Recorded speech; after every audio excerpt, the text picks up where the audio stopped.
a very interesting topic, future of learning. As hard it is to get a prism in front of you to gaze and talk about future of learning, what I will try to do is two things today. Give you some glimpse of what that future entails, what are the things that are going to be material to your success in deploying L&D solutions for your organization. And number two, people have told me that all this future gazing is good. What can I do tomorrow in my company which is going to be different? Yeah. So that's the second point that I will cover today, and hopefully give you some method of calibrating it. Is that okay? Okay. So I will hope for some engagement while I do so. So let me start with some fun facts. Okay. Sorry for this animation. Yeah, let's start with some fun facts. These are 2019 data.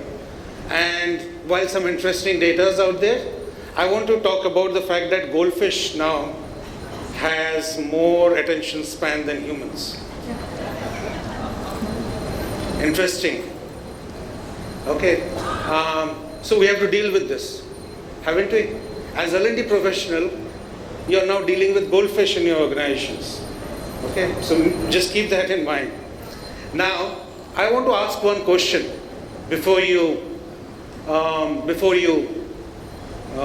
get into the session. So let me begin with asking you a question.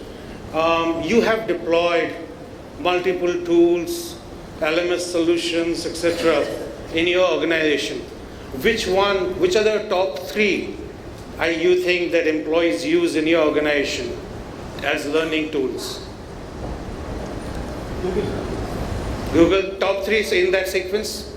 Somebody said Google, okay. LinkedIn Learning, okay. Udemy, okay. You're not saying Skillsoft, that's right. Okay. Well, Skillsoft, okay. Sorry, none of them are right answers. The number one is YouTube. Okay, think about it. You want to fix your bike, mixie, Apple TV not working. Where do you go first? YouTube. Okay. Number two, you're absolutely right, is Google search. And number three is Twitter. Don't know how they got there, but that's the data, and it's not my data. Its website is mentioned below.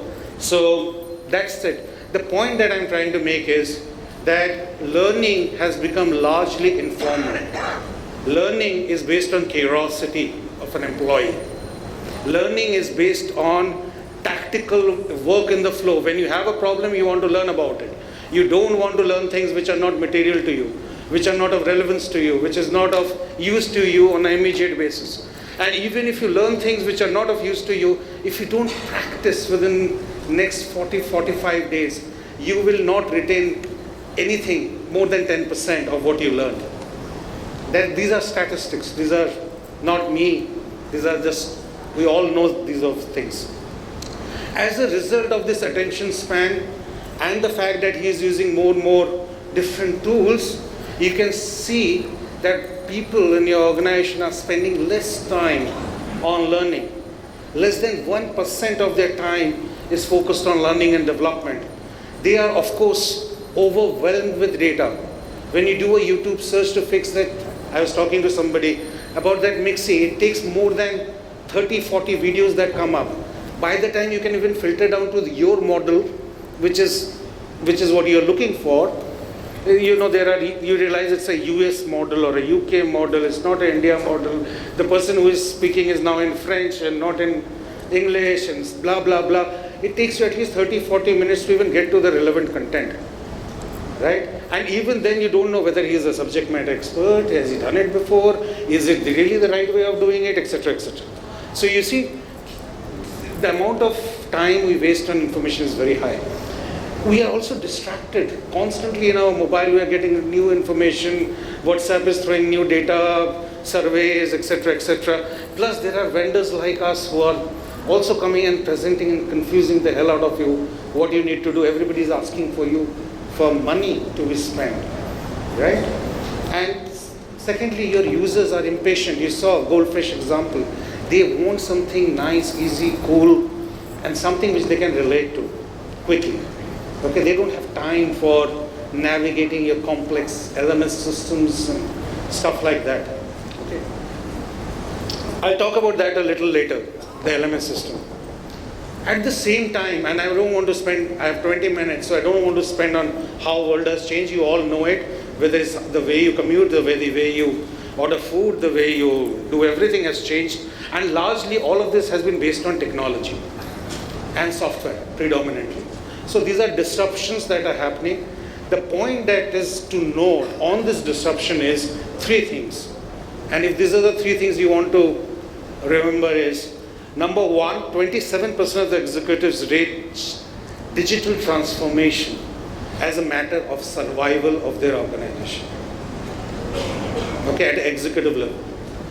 Number two, they believe that they have maybe 1 or 2 years before to fix things in their organization. Otherwise, it will be too late. They will become laggards in the industry. They will lose their relevance in the industry. Your organization is going through the same thing, I can bet, in some shape and form. Number three, 50% of the executives say they lack familiarity with technology to understand what are the business impact it can have. Sounds familiar? Why is that a problem? Let's look at it another way. Let's look at the job market of the current and future job market. Now this is based on a global report.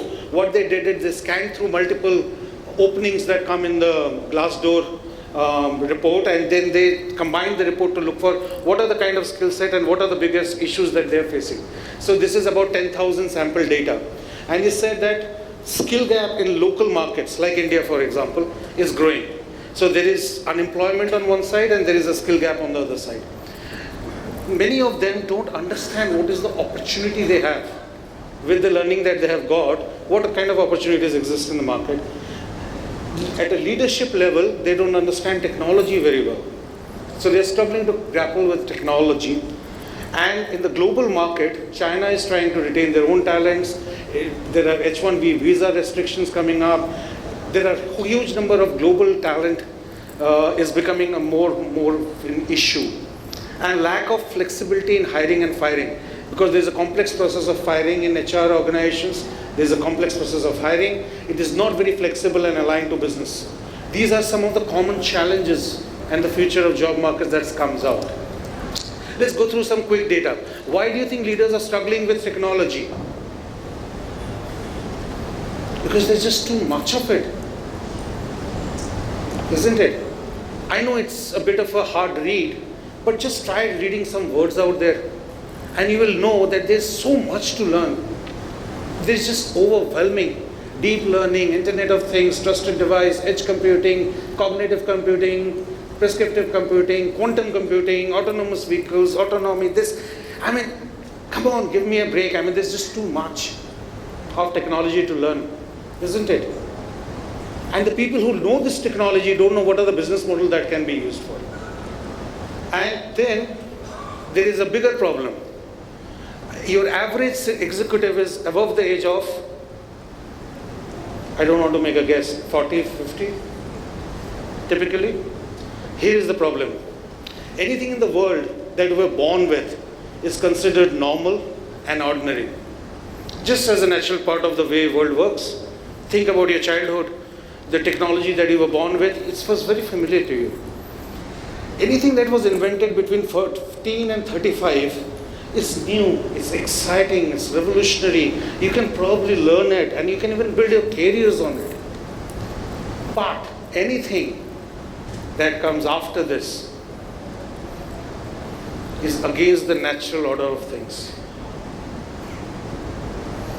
Okay? You resist it. So how old is your CEO again?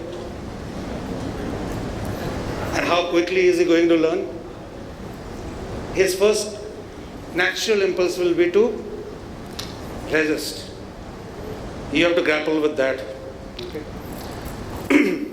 These are hard skills. People think hard skills are hard. My contention is entirely different. Hard skills are easy. It's a tool. It's easy to learn a tool. More importantly, they're constantly changing. They become obsolete very fast. You know all this, right? And most CEOs believe even if they don't have that particular skill set, they can easily acquire it from outside. It's easy. Or you can outsource it to somebody who is better at it than you. What is more difficult? What's more difficult, I will tell you, is the behavioral part, the soft skills. The soft skills are your power skills of your organization. It is, let's look at top two. Willingness to be flexible, agile, and adaptable to change. You have heard Charles Darwin say it's not the strongest or the most intelligent species that survive, but the one adaptable to change. I am almost 49 years old now, and I have worked through multiple MNCs. I have worked for 19 years in Hewlett-Packard, before that in IBM, etc. And for me, having gone through multiple roles and responsibilities, I can tell you, I still struggle with being adaptable to change and be willing to be flexible. And if you look at the next one, is your time management skills and ability to prioritize or ability to work effectively in team environments. These are all things which you work on. Ability to communicate. I have been speaking in public forums like these for almost 2 decades now. Okay, I was born a shy child. It was not a natural skill for me to stand up in a podium like this and talk. And even when I would do so, my voice didn't have the necessary modulation to engage the audience.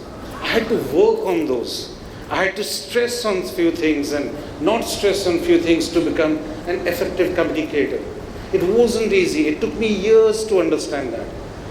It's not natural. That's the thing. You cultivate these talents over years. To expect soft skill to get quickly and behavioral change happening in your organization is very, very hard. And that's the point I'm making. Don't be so obsessed with hard skills. It's the soft skill that your CEO is looking for. Is their attitude, these traits are what are going to materially be different for your organization and make a material difference. Let's look at some future trends in HR. This is again a survey done in HR Tech. These are all 2019 data that I'm showing you. This report is based on a survey of 10,000 participants across 119 countries. And they have said that learning to learn, relearn and unlearn is the top trend for the next 10 years. And just let's stay there. The second one is driving employee experience. Employee experience is number 2. And I'll tell you how it matters. Then there is, of course, talent mobility, moving from wellness to happiness, etc. The future, I'm sorry, I'm just having to rush these slides. Maybe you can give you the slides as well so that you have a copy of this. We also did a survey of what matters most in the job. And you see again between tech users, and there were 28,000 of them. And in the non-experts, which is non-tech users, there were about 300,000 employees on which this survey was done. So it's a massive survey in 2019 from Boston Consulting Group. And they say non-expert learning and training opportunity figure in both top 4 or top 5 as a trend and most important preference for their work and what is material to them. And this is a final burning glass study saying that when recruitment looks at it, if we have to train a new employee, what is the new skills that you need to do? It's a mix between human skills like communication, etc., mix of digital skills and business skills. Okay, so it's a mix of 3: hard skills, soft skill, and human skills, which is a well-rounded employee of the future. It is not focused on only one kind of skill. So the point I'm making is it is the well-roundedness that matters. It's your ability to deal with multiple different kind of skill sets that matter. You will not find individuals just focus on one skill being successful in either your organization or outside in the world today. Okay, no matter how good he is in a hard skill. So I have presented a lot of data. How are you approaching and solving this problem? Exactly.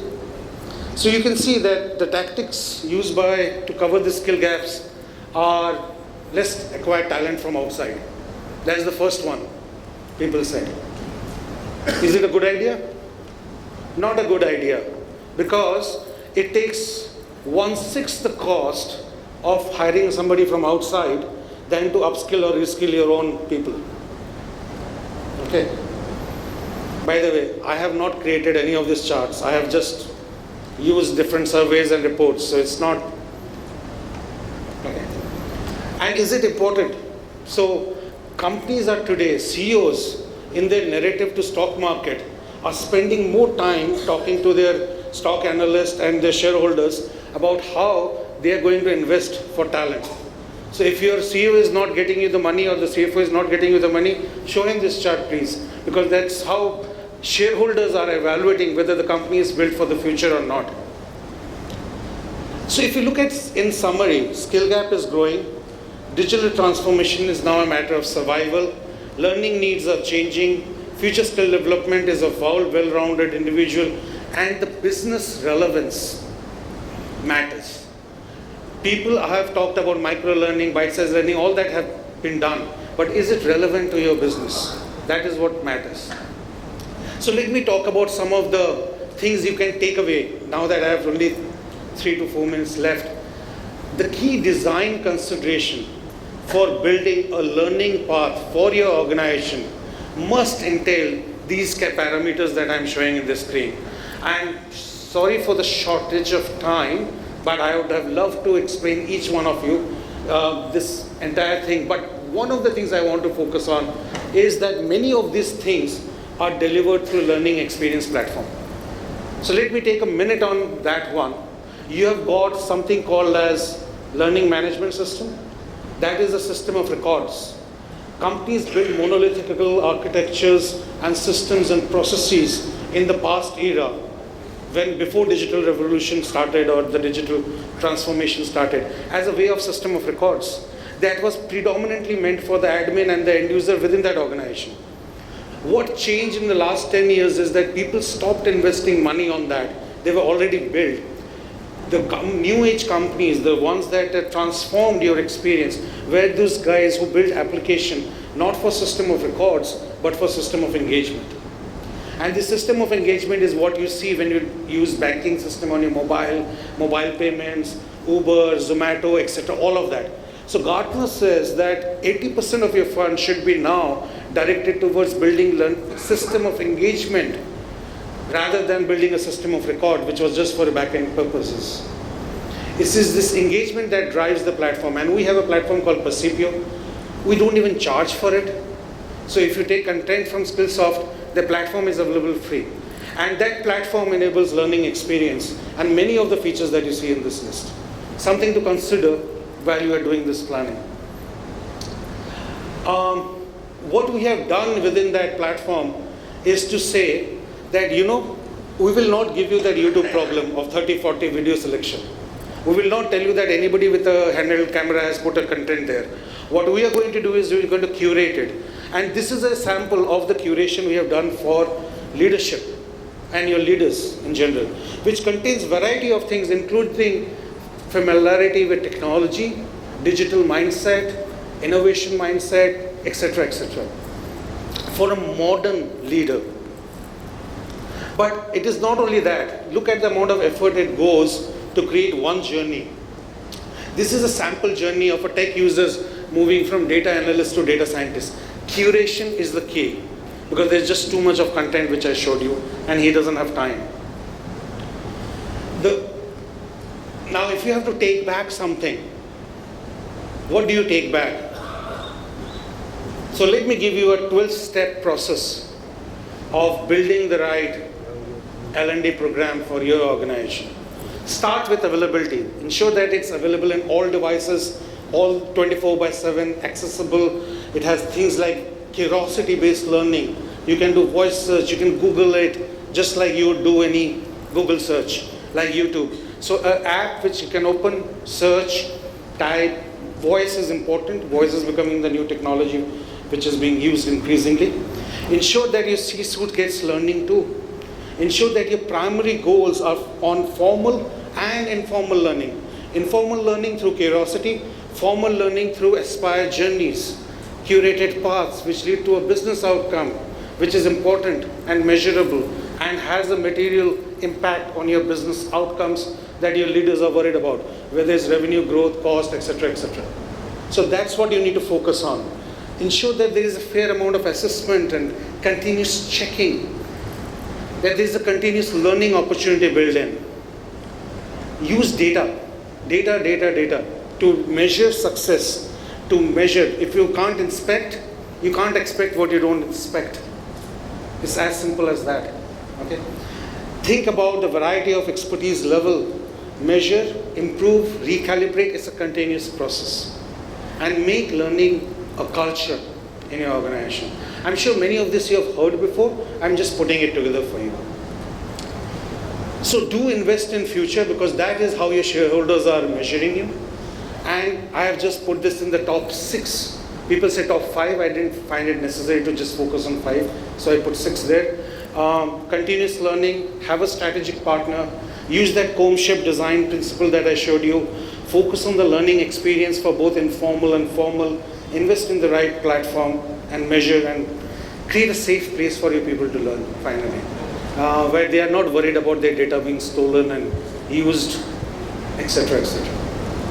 So with that, thank you very much. My time is up, and I wish you all the best, and we are here for most of the day. If you want to have a side chat with us or want to discuss something on this, we're more than happy to. If you just write to us, we will send you this deck so that you can use it for your internal presentations or with your CFO and leadership team. Thank you very much for attending this, and I'll pass it on.